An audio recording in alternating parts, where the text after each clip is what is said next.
Hey, superstars, welcome back to another episode of Word Up with Danny Katz. Today, I am deepening my inquiry into the notion that astrological cusps are bullshit with the peace dealer. Before I dive into today's conversation, I am reminding you to click that subscribe button, to like, to share, to comment. Your comments go a long way in tricking the algorithm into giving me more reach. I'm also reminding you that this show is divided into two parts. The first half is free on all of the audio podcast platforms, as well as on YouTube and Locals.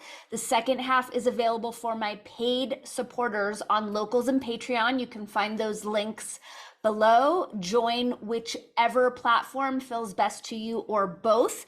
And for as little as $5 a month, you get access to all of my second half conversations plus bonus content. I'm also letting you guys know that I am teaching one last live pop propaganda course for teens. This is a homeschool course that teaches teens about propaganda, media literacy, how language is weaponized to control, divide, and enslave, how to safeguard themselves from propaganda, from mass media manipulation, and how to use language to uplift, inspire, and safeguard our self-esteem. As you are interested in signing up your teen for my last live course, I encourage you to go to dannykatz.com/pop-prop-course. I will also include that link below. I think that does it for housekeeping. Buckle up and prepare to enjoy my deep dive into the cusp sham with the peace dealer.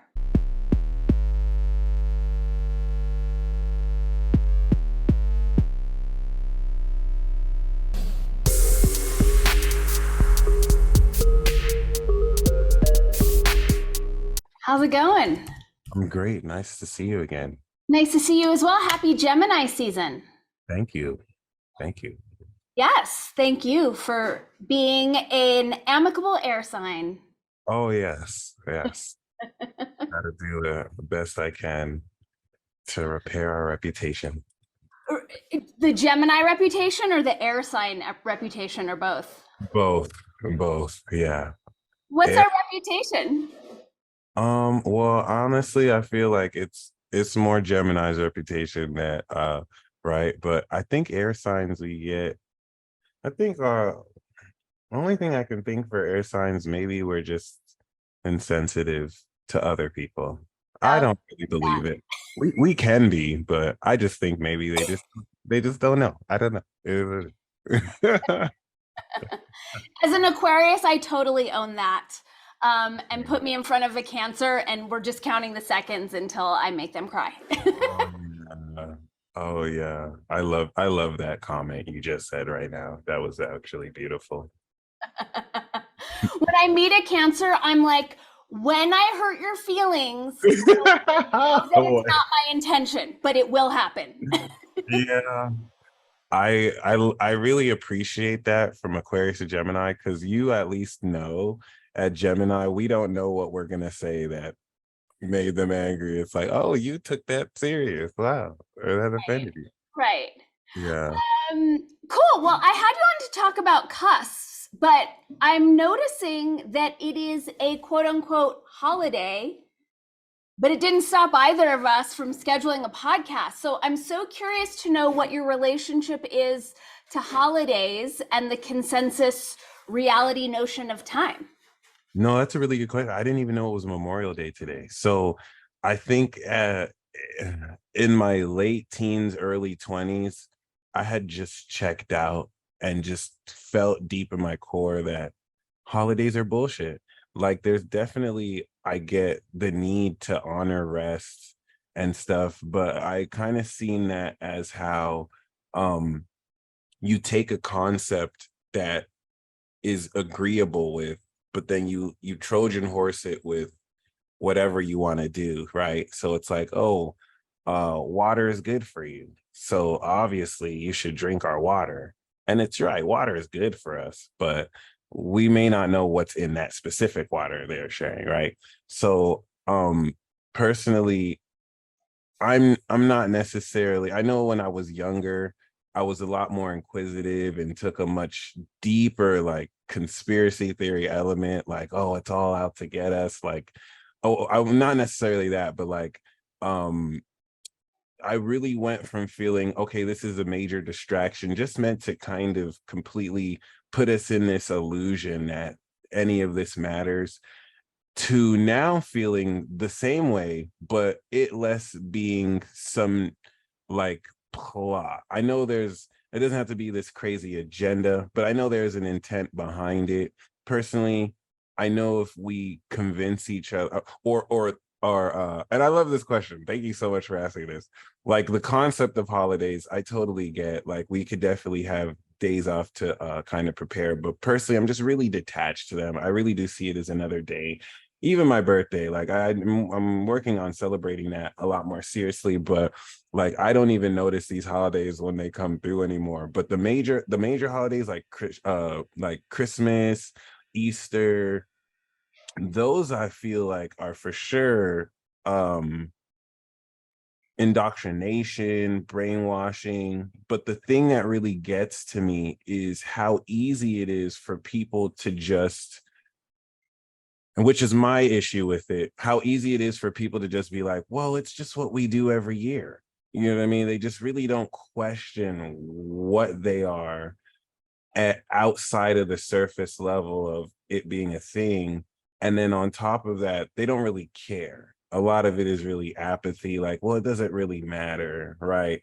And I learned these things really do matter. The symbolism behind them all, the need, even just on a simple level, us lying to ourselves to kind of put this concept in our face, to me is like a white noise that we don't necessarily acknowledge, and it reinforces an illusion that we might overlook because it's just as little as, well, it's just a day, it's just a holiday, but that is backed by something else. There's just so much layers, you know what I mean? So I really enjoy you asking that question, because like it's something that I look at simply, but then also more complex, which I'm sure everyone does in their way too. But yeah. Well, I notice, I mean, because I don't celebrate holidays much myself. So I notice like like generally people who don't have kids, it's easier for us to escape the confines of linear time because we're not on those schedules. But I'm also curious because you're an astrologer, right? So you're tracking, the movement of the cosmos and the stars. But I notice in our culture, like holidays are days to not do things. Like we don't actually celebrate like Memorial Day. What are we remembering? How many people are really, going to town in drawing forth memories of those we've lost? Or President's Day, like people aren't really honoring leadership. In our culture, it's more days to like not go to the bank and not go to work. It's days to not do things. But I like in my travels in other cultures, they actually do things. It's like ceremonious, right? Right. Yeah.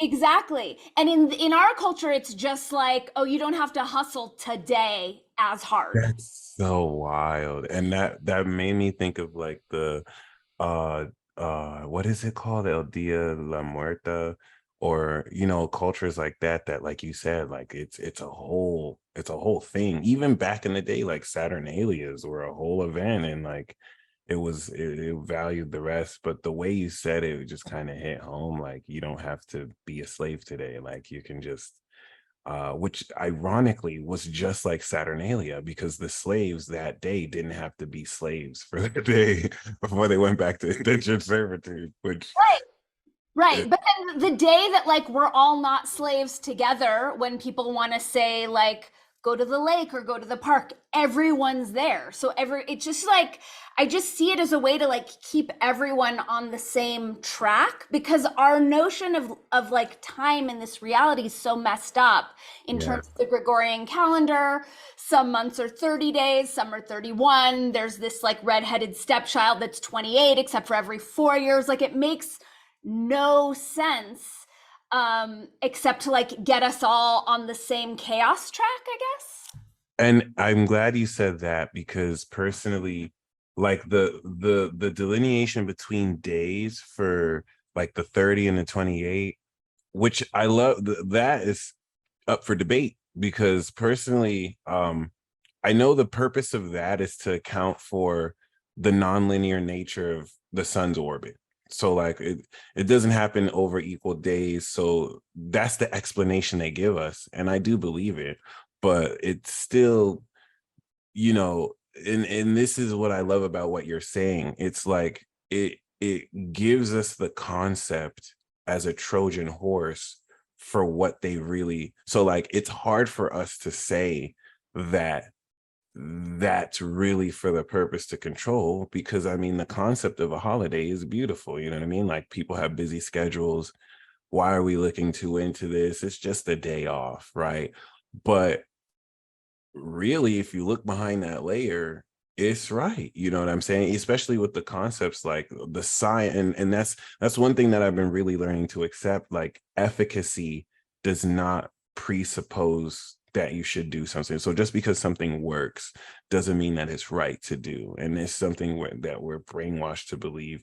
And then, you know, hiding behind rhetoric or corporate rhetoric. So like the science of something could be right, but that doesn't mean that there's bullshit behind it. And it's like when you call something out like that, someone can just hit you with the science and be like, see, this is the logical reason why we have that. But there's something beyond that that you're speaking to that's really lost to people. And I really do resonate that with that. You know, I like to take a different approach to it and just look in their shoes. If I set myself up to be responsible for entire collectives of people, and I'm constantly worried about anarchy coming through and millions of people waking up and recognizing that we don't have authority to lock them up in prisons, to enforce our laws. It's just a piece of paper and a signature that basically people agree to. And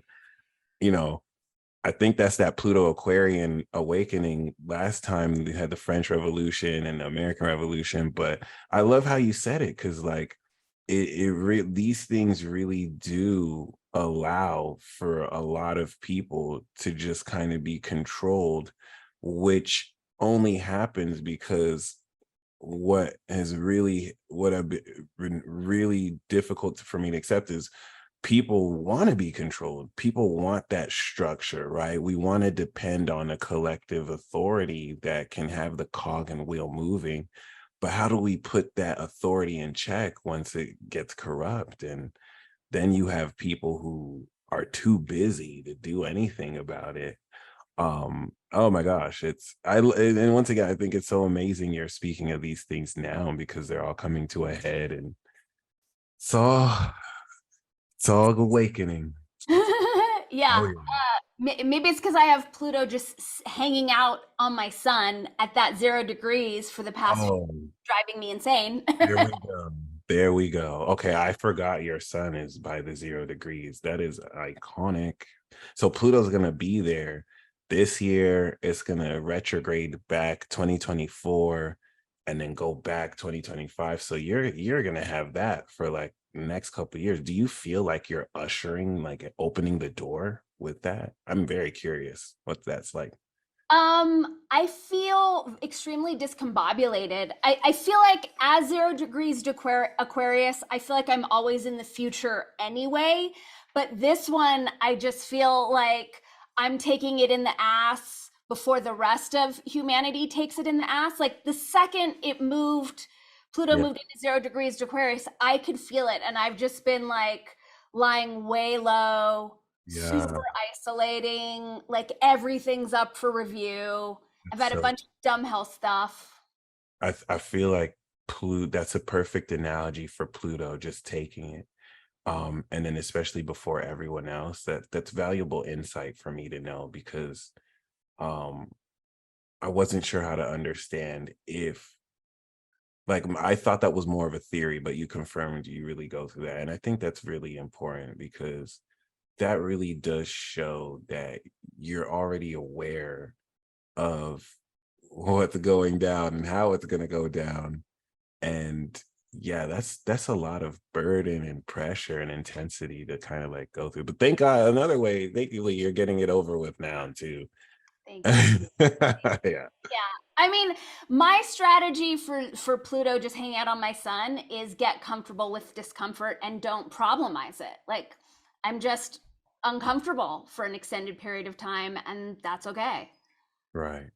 And I love to see it as awakening to the judgment card energy. But still, like, there's just something about this return that um I really feel none of us are ready for, and it's nothing that you could prepare for.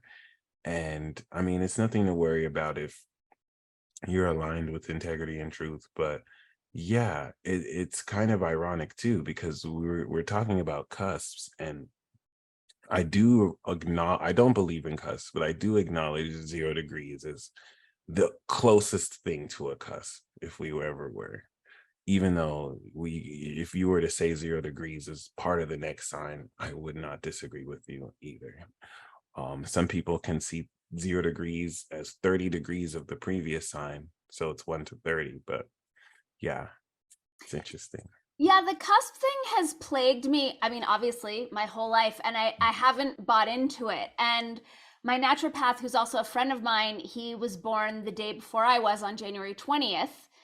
And he brought up a couple weeks ago, he's like, I am offended by the notion that I am on the cusp. I am 29 degrees Capricorn Oh my and I want God. to be honored for that. And I was like, oh my God, thank you for saying that because I feel the same. And I don't want to be lumped in with you. I'm 0 degrees Aquarius. So, yeah, like explain how we got this cusp sham. I first of all, that was so beautiful. I love that because that 29 degree anything and 0 degrees, which I consider a wild card, and then the 30 degree, if you want to look at it, they should be honored. And I really just chalk it down to misunderstandings in an unregulated field because science is regulated, medicine is regulated, but it's easy for people to make a lot of theories up that stick.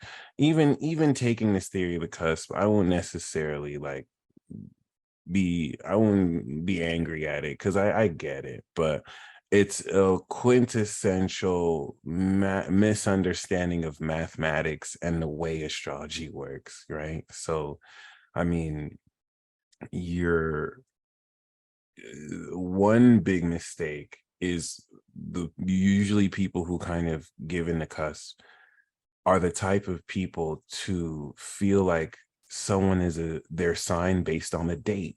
So I've seen someone make this mistake before where they felt that someone was actually a Taurus because they were born on the last day of Taurus season, right? But when you actually look at their chart, they're 0 degrees Gemini. So, it's really just ignorance, like people not understanding the mathematics of how the language of the cycles go. Of course, when I started reading astrology, it's easy for us to break things down individually and forget they're all holistically connected. So, um people who usually believe this are not aware of progression charts as well. So, when you're born, you're already progressing into the next sign. 29 degrees is going to progress into 0 degrees. 0 degrees is going to progress into 1 degree. So, this is what can allow one who's born on a cusp to feel like they're the next sign when it's probably because you progressed into it. And on top of that, relative to the one thing that's egregious about cuss that really has never had any basis and I feel is completely made up is where people are saying that they blend into each other. So like 27 to 29, I don't even know how, like I think that was just headcanon that some people just felt like saying it made sense. The only thing that I feel like would be and I do want to kind of experiment with is with mutable signs. So because like fixed signs are going to be rigid, I could totally see a fixed sign being like 0 degrees here and then 30 degrees here. But maybe with mutable signs, we can make the case that Pisces kind of blends in and out. of each other. Maybe there could be a case to be made that the beginning and end of Pisces could be cusps that are more Aries like, but to me that's still theoretical. I really do like to honor each degree of the sign, and yeah, I kind of like things like this because they really do expose who really knows what they're saying or studying. It's okay to make mistakes, but you know, I love that we get to kind of like in this generation squash and expose a lot of these like erroneous thoughts and sayings or whatnot. But Yeah, yeah. I appreciate that. What are some of the hallmarks that differentiate 29 degrees from 0 degrees? Because in my mind, 29 degrees is like an elder of that sign.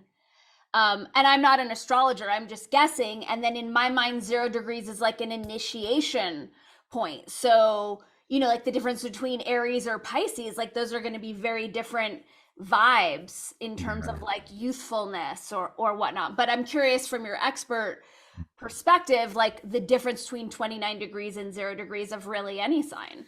No, such a good question. And that's why like 0 degrees is the closest thing to the concept of a cusp. But I will still, to me, that's still going to be the beginning of the next sign. Like that 0 degree is like the gateway portal. So if one is the on point, 29 is the completion. 29 is as an anaretic degree is so important. It really is not only the elder, it is the full-on mastery of that sign. The completion of that. So anything at 29 degrees is so important. And from experience, it shows you the full range. Like a 1 degree Mercury is not going to think as complete as a 29 degree Mercury or a 29 degree Venus. It's going to have more finesse than a 1 degree Venus. But that doesn't mean that 1 degree Venus won't teach the 29 degree Venus anything. And this is where, you know, every degree has its honor, but we look at 29 as the maximum level of the scale, the volume meter, it's up there. So 0 is really key because 0 is the full on synthesis of that 29 degree into the creation of the next sign. So to me, that's going to be like the portal that opens the door, and then we step through and begin with 1. But yeah, that to me is what makes 0, I think, a very underestimated degree, um, a wild card of sorts, because it really could be anything. But um, yeah, that is where it's the closest thing like a cusp to me, because it's the full ending of the 29 degree and then the beginning of the first. But like, I would never disrespect you and be like, you're a Capricorn, because like, I totally honor, I totally honor the Aquarian Thank that you express. Yeah. you. Yeah. I So, mean, I admire the Capricorns. They get shit done, but I'm just like, that's like, I don't feel like that. I feel much more airy Aquarius yeah. girl, less like at home with earthly kind of 3D things the way I imagine Capricorns feel. Mm. Which is great knowing that you actually have that degree. So it's easy. It's cool for you to have your experience and awareness of that. But that's another reason too, because to be born like that, you've already began your Aquarius progression at birth. By 30 years old, you became Pisces sun, which I love being born. That's the coolest thing about being born 0 and 1 degree, because now you actually get the full like progression. Like at 30, every 30 years you switch signs. So that's so awesome. Oh, interesting. So I'm in my Pisces phase. Yes, which my theory is the Aquarius Pisces progression is like the heaven realm. Like from 15 degrees Aquarius to 15 degrees Pisces is like the creme de la creme.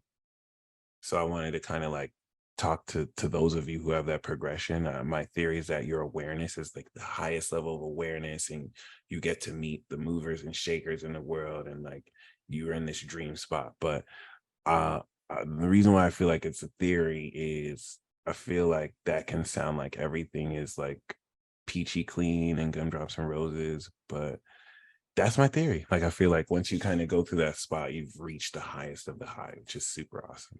in awareness. And so I made the mistake of dating a Pisces earlier this year. No offense to Pisces, but we just don't really jive They all that they well. get us though. I can't really fault you because the way they show up on the scene is super dreamy, and it's like they get us. They get us. Totally, but then they're so slippery and evasive in that Pisces way, and I'm like, "Damn you, Pisces, you did it again!" Yeah. We But all have a Pisces store. I love that. It's so great. this Pisces was claiming, and I don't know if this is a progressive chart thing, that like he was the most evolved because he's Pisces, and Pisces are the most evolved, and Pisces are like enlightened being. And I'm like, yeah, but I've met a lot of like really Yeah. emotionally retarded Pisces. So does that, like, I'm not sure Ooh, I how have that chills always lines again. up. I have chills again. This is something that I came to real huge realization of. And it showed me how the elements check and balance each other. It's going to be a future World War Zero episode, and it's going to be a little controversial, but you're going to know this is a dream. That's why I'm so good, grateful. So that's what really made me, because like, especially given the way my chart is set up, like I'm not really worried about other zodiac sign representatives, but my spirit is like the only two signs you have to watch out for are Aquarius and Pisces. And when you actually look at I learned there's a class ranking system to the zodiac that is very verifiable and applicable, but like in a way that you can class and ranking system in a way that could be abused by looking down on people, but more so like in truth, where I learned realistically, air is supreme. Air signs are supreme.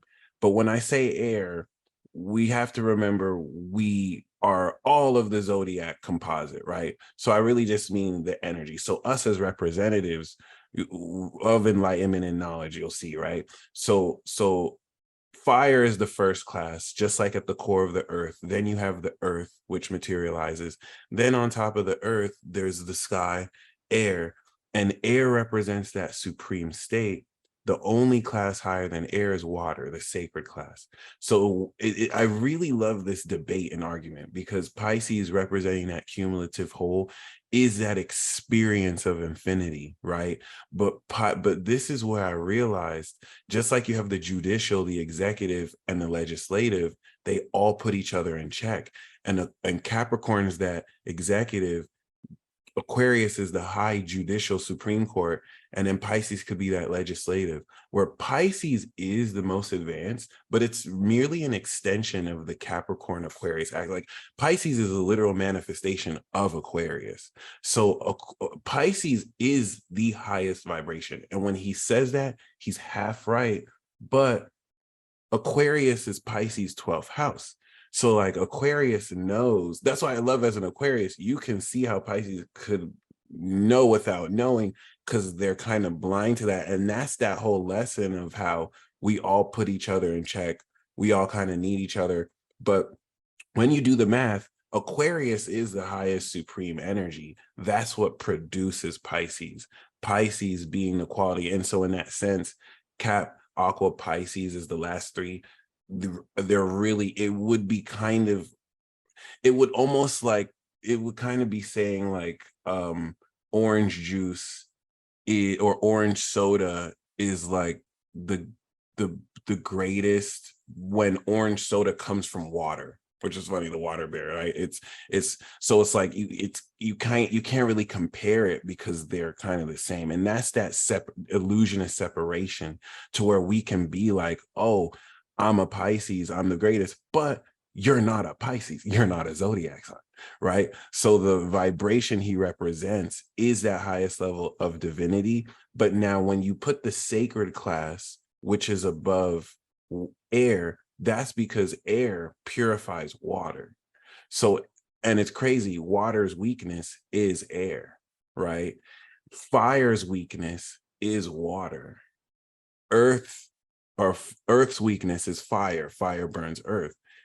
Air is only weak to earth in the earth dimension. That's kind of like the unique thing about air. I really learned that the light, the breath of life, let there be light, like air really does reign supreme. And so when you see air placements, and air signs, which is why I respect Aquarius. And from experience, you know what I'm saying? This is how I start to ground it. Usually the most enlightened, aware people are air signs, and water signs are able to kind of synthesize this at a higher level, but that's dependent on if they're in a good environment or not.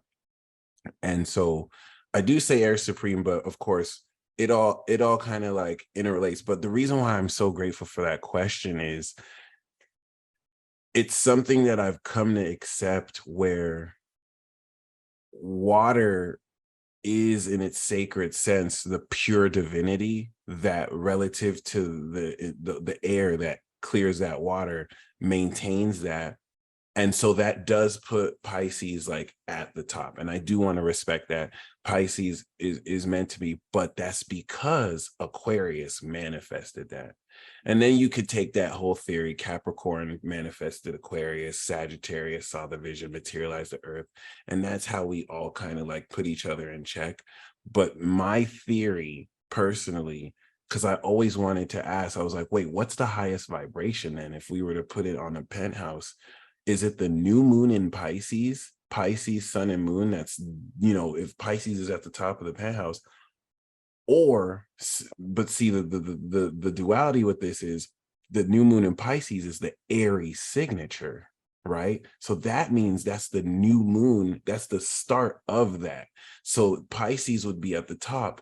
The highest vibration of Pisces is the Aquarius moon Pisces, which is the Pisces signature, the very last signature before new, which to me taught me that Aquarius is the most supreme energy, because it all kind of centers around that knowledge. And then that makes me think Pisces as the hidden ghost's first sign, it was actually spurred from Aquarius. And this is where that Leo Aquarius axis might be the first, to let there be light that projects through with Aries and create stuff. So it's been a rabbit hole, and I'm so glad you asked that, because as I'm speaking to an Aquarian, goddess in front of me, how do you feel about that? Because yeah, I'm sure y'all know, right? But I like to see it as a joke, to where Sag and Pisces are always kind of arguing who's the most magical. Like Sag, I'm the best, and then Pisces like, I'm the most magical, and then Aquarius is just like, okay, guys, you know what I mean? And then Capricorn is, I'm the greatest, you know what I mean? Like, Well, here's a secret about when Aquarians are all together in a room. We definitely think we're the best sign. I don't know if every sign thinks they're the best sign. oh, Aquarius, trust me, they do.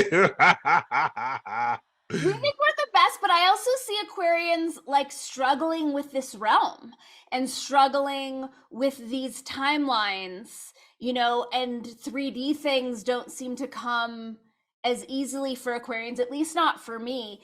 Years ago, I created my own calendar because I clued in on like our holidays are bullshit and we need actual holidays where we're legit honoring people who deserve honoring, and start giving like more awareness to the qualities that lend themselves to greatness, or whatever it is that we admire. And so I made new holidays with artists and creatives and a lot of like enlightened spiritual masters, and I noticed how many enlightened spiritual masters were born Capricorns. Right. um, Yeah. like a huge amount. Guruji and Yogananda and Jesus, and I mean, it was just like this huge lump of Capricorns, which that kind of blew my mind. And I love that you say that, because they progress into Aquarius and Pisces. To me, Capricorn's graduation, Aquarius becomes the ascended master in Pisces. And I love that you said that, because Capricorn has the wherewithal to actually ground it all in 3D and put it together. So I think that's why we'll see more Earth examples, because they actually make it real. And another concept about that is where linearly we can look and feel like one's the best, but it's like, this is a Earth dimension. So air signs are out of their element. Water signs are fish out of water, you know what I'm saying? And then fire can gain the advantage and burn. But in the sky and the air element, air is going to definitely reign supreme. And water is definitely going to reign supreme, right? So I think that's another thing that really comes into the whole notion of realizing the advantage earth signs have, which is why earth signs look at the rest of us like we're crazy. You know what I mean? Like, I love listening to Tauruses talk to Aquarians. It's one of the most fascinating things ever, because I learned that earth does not have the ability to perceive the mental things we perceive. Like, to them, it is crazy unless they have like air energy. And I respect that, because it's like, they're like I feel like earth signs are air signs calculators. You know what I'm saying? Like, earth is the AI of air, and it's like there's just certain things they can't compute, and they can try as much as they can. It's just gonna look delusional to us. So I remember an Aquarius trying to tell a Taurus, right? Kevin Gates was telling DJ Academics that he put his hand on a dead car charger battery and used his spirit to charge the car battery. And now, as a Gemini translator, I know, okay, that's an Aquarius man saying that.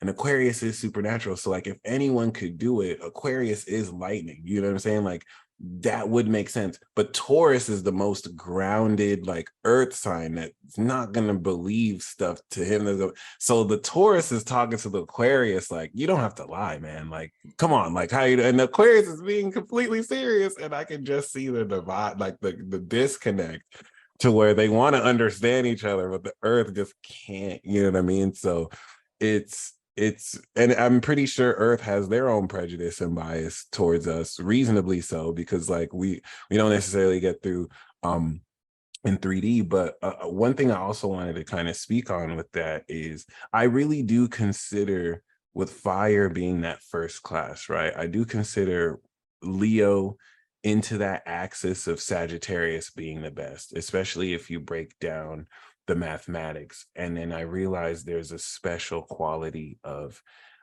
Sag and Leo that return to each other, which then made me look at Gemini and Aquarius. But if Leo is the main character, right, and Sagittarius is that full expression of joy and creativity from love, I learned that Sagittarius reluctantly, because I always wanted to think Gemini, which all Geminis, we think we're the best. Like, but a lot of that is talking shit, but like, I've come to reluctantly accept that Sagittarius is the vibration of the best. It is victory, and that kind of links with Leo. So this makes me look at Aquarius as an alien that's outside of the construct. And what Aquarius taught me is that it can't be the best, because for Aquarius to be the best, you're comparing it. To me, Aquarius is outside the simulation. It programmed it. So it's like, you can't compare yourself to the creations. So that kind of makes Aquarius, to me, is like so meta. And Pisces is kind of that perception out of it that breaks the fourth wall. And then Capricorn is like the finality that yells cut of the matrix. Then you go out with Aquarius and Pisces, right? So yeah, that's kind of how I see it.